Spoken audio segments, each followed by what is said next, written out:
In this video, the silver half-ring prototype will be molded, and then 2 waxes will be injected in wax and assembled to create a complete ring.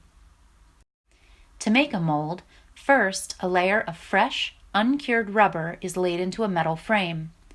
Next, a metal nipple is inserted for wax injection purposes needed soon.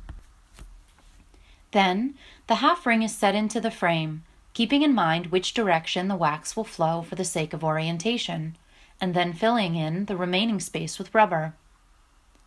Once full to overflowing, the frame gets sandwiched by metal sheets and the whole unit is set into a preheated mold press.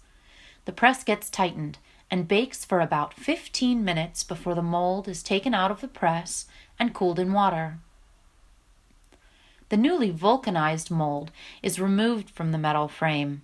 The metal nipple is removed and the uncut mold gets clamped into place.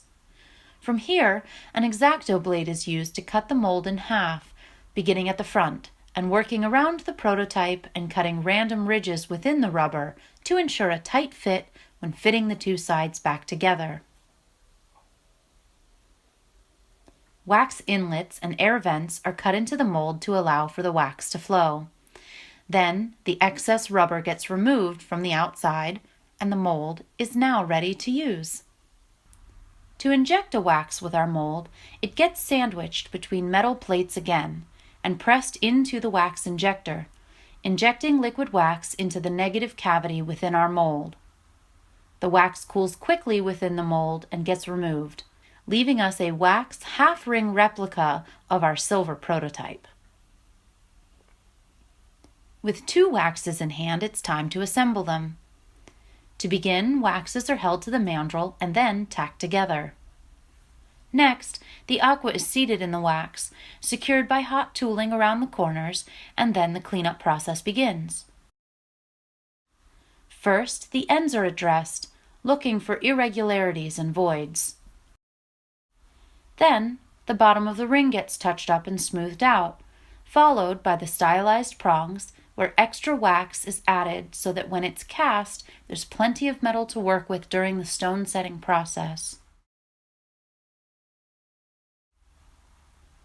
Now the flares bound for white gold get removed from the wax, spending time cleaning up everywhere that's altered, and also consistently revisiting any area that looks unfinished. The princess cut diamonds on both sides get heated and sunk into the ring, and the bezels are rebuilt, again ensuring plenty of material to allow for cleanup when setting the diamonds in metal. With the outside finished, the stones are removed and the wax gets revisited in and around where the stones were. First, the aqua is removed with cleanup to follow, then the side diamonds with their bezels.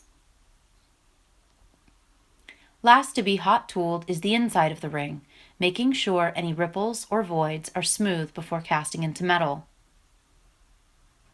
Finally, a sprue is attached to the ring as the inlet for the molten metals. With this, the next step is investing in casting. So in the next video, the main body of the ring gets cast and we start working in pink gold.